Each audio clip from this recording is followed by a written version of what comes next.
نحمده ونصلي ونسلم على رسوله الكريم اما بعد فاعوذ باللہ من الشیطان الرجیم بسم اللہ الرحمن الرحیم۔ آج ہم سورۃ البقرہ کی آیت نمبر 72 اور 73 کا ترجمہ دیکھیں گے۔ ان دونوں آیتوں میں اللہ تعالیٰ نے اپنی قدرت کا بیان کیا ہے اور جو بنی اسرائیل کے درمیان اصل جھگڑا تھا اس کو بیان کیا ہے۔ جیسا کہ میں نے عرض کیا تھا کہ بنی اسرائیل میں ایک شخص تھا جس کا نام عامیل تھا، اس کو قتل کر دیا گیا تھا۔ اب قتل کرنے کے بعد قتل کرنے والا اس کا بھتیجا تھا۔ قتل کرنے کے بعد اس نے پھر یہ دعویٰ بھی کر دیا کہ اس کو پتہ نہیں کس نے قتل کیا ہے، تو لہٰذا اس کا قاتل بھی مجھے ڈھونڈ کر دو، اگر اس کا قاتل نہیں ملتا تو پھر مجھے اہل محلہ اس کی دیت ادا کریں۔ اور ہماری شریعت میں بھی مسئلہ یہی ہے کہ مثال کے طور پر اگر کوئی شخص کسی علاقے میں مقتول پایا جاتا ہے اور اس کا قاتل معلوم نہیں ہوتا تو اس اہل محلہ پر اس کی دیت آتی ہے۔ اہل محلہ اس کی قیمت ادا کریں گے، اس کی دیت کی جو قیمت ہے اس کو ادا کریں گے۔ تو اس نے یہ کہا کہ پھر یہ دیت بھی مجھے اس کی مل جائے گی۔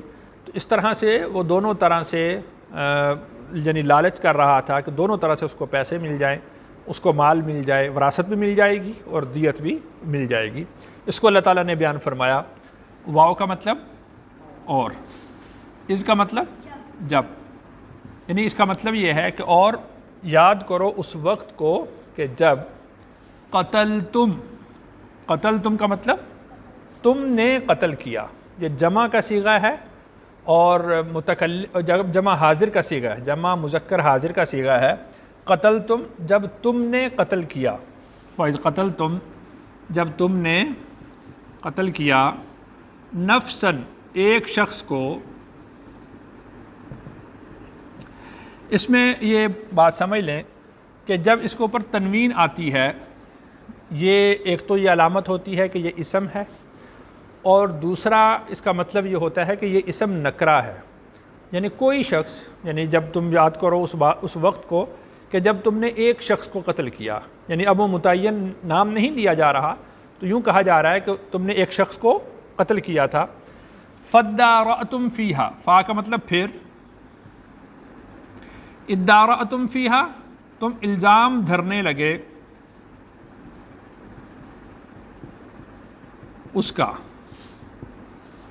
ایک دوسرے کو کہنے لگے کہ تم نے قتل کیا ہے، وہ کہتا کہ نہیں میں نے قتل نہیں کیا، تم نے قتل کیا ہے، یعنی اس طرح سے ان کے درمیان ایک فساد پھوٹنے لگا تھا، تم ایک دوسرے پر الزام دھرنے لگے تھے۔ واو کا مطلب اور، اللہ مخرجن ظاہر کرنے والے، ویسے اس کا لفظی مطلب تو ہوتا ہے نکالنا، مخرج کا مطلب کیا ہوتا ہے نکالنے والا، تو لیکن وہ جو ان کا اختلاف تھا اس اختلاف کو ختم کرنے کے لیے جو حقیقی طور پر قاتل تھا اس کو ظاہر کرنا تھا کہ کون اس کا قاتل ہے۔ واللہ مخرجن، اور اللہ تعالیٰ ظاہر کرنے والے تھے، ما جس کو، کنتم تم تھے، تکتمون چھپاتے، جس کو تم چھپا رہے تھے اللہ تعالیٰ اس کو ظاہر کرنا چاہ رہے تھے، یعنی وہ جو اس کا بھتیجا تھا وہ اپنے آپ کو چھپانا چاہ رہا تھا کہ یہ قتل میں نے نہیں کیا، لیکن اللہ تعالیٰ اس کے اس فعل کو ظاہر کرنا چاہتے تھے۔ تو اللہ تعالیٰ نے ارشاد فرمایا، پھر قلنا ہم نے کہا، قلنا یہ جمع متکلم کا صیغہ ہے، ہم نے کہا، اضربوہ تم مارو اس کو، ببعضھا بعض کا مطلب ہوتا ہے کچھ حصہ، بعض کا مطلب ہم کیا کرتے ہیں کچھ حصہ، ببعضھا اس کے کچھ حصے کے ساتھ، تم مارو اس کو اس کے کچھ حصے کے ساتھ، یعنی وہ جو گائے ذبح کرنے کا اللہ تعالیٰ نے حکم دیا تھا اس گائے کا کچھ حصہ لو، یعنی گوشت کا ایک ٹکڑا لو اور وہ گوشت کا ٹکڑا اس مقتول کو مارو۔ کذالک اسی طرح، یحیی زندہ کریں گے، زندہ کریں گے اللہ الموتا مردوں کو، یعنی گوشت کا ٹکڑا اس کو مارو، وہ شخص جو تمہارے سامنے مقتول پڑا ہوا ہے، قتل ہو گیا ہے، وہ بے جان ہے، مردہ ہے، تو اس میں جان آ جائے گی۔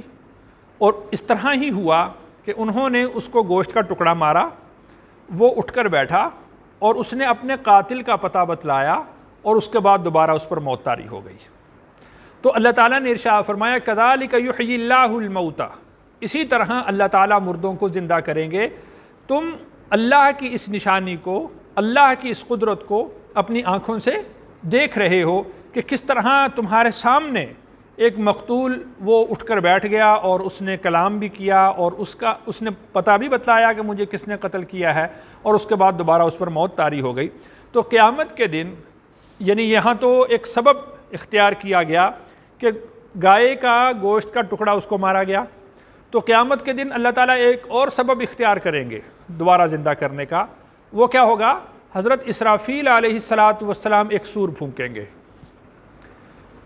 دو دفعہ نفخہ ہوگا۔ نفخہ اولا اس وقت ہوگا کہ جب سب لوگ اس کے نفخہ اولا کی وجہ سے مر جائیں گے، جب سب مر جائیں گے اس کے بعد دوبارہ نفخہ ثانیہ ہوگا، اور سب لوگ حضرت آدم علیہ السلام سے لے کر آخر تک جتنے لوگ ہیں وہ سارے کے سارے جہاں جہاں پر ہوں گے، یعنی قبروں میں ہیں، کوئی دریا میں ڈوب کے مر گئے، سمندر میں ڈوب کے مر گئے، کسی کو کچھ ہو گیا، کسی کو پرندوں نے کھا لیا، کسی کو جلا دیا گیا، راکھ ہو گیا، کچھ بھی تھا، جہاں پر بھی وہ ہوگا اللہ تعالیٰ اس کو اس نفخہ ثانیہ کی وجہ سے زندہ کر دیں گے۔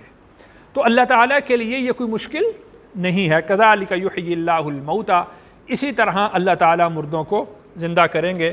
وَیُریکم، واو کا مطلب اور، یُریکم وہ دکھاتا ہے، کم کا مطلب تمہیں، کم کا مطلب تمہیں، اور وہ دکھاتا ہے تمہیں آیاتی ہی کا مطلب ہوتا ہے اپنی نشانیاں،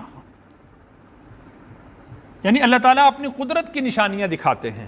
یہ اللہ کی قدرت کی ایک نشانی ہے کہ مردہ کو تمہارے سامنے، تمہاری آنکھوں کے سامنے اس کو زندہ کر دینا۔ لعلکم، تاکہ تم، تعقلون، تم سمجھو، یعنی تم اللہ کی قدرت کو سمجھ سکو کہ اللہ تعالیٰ کے لیے یہ کوئی چیز بھی مشکل نہیں ہے جس کو تم سمجھتے ہو کہ بہت بڑی چیز ہے، یہ کیسے ہوگا۔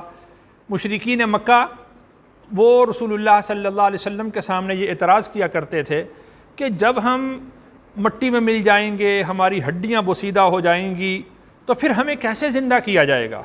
تو گویا کہ اللہ تعالیٰ یہ دکھلا رہے ہیں کہ ایک مقتول کو دوبارہ زندہ کرنا اللہ کے لیے کچھ مشکل نہیں ہے، تو مردوں کو بھی دوبارہ زندہ کرنا اللہ کے لیے کچھ مشکل نہیں۔ تو اس میں عقل والوں کے لیے بہت بڑی نشانی ہے۔ اللہ تعالیٰ سے دعا ہے اللہ تعالیٰ مجھے اور آپ کو قرآن کا فہم نصیب فرمائے۔ یہاں تک کلیئر ہے جی؟ کوئی سوال؟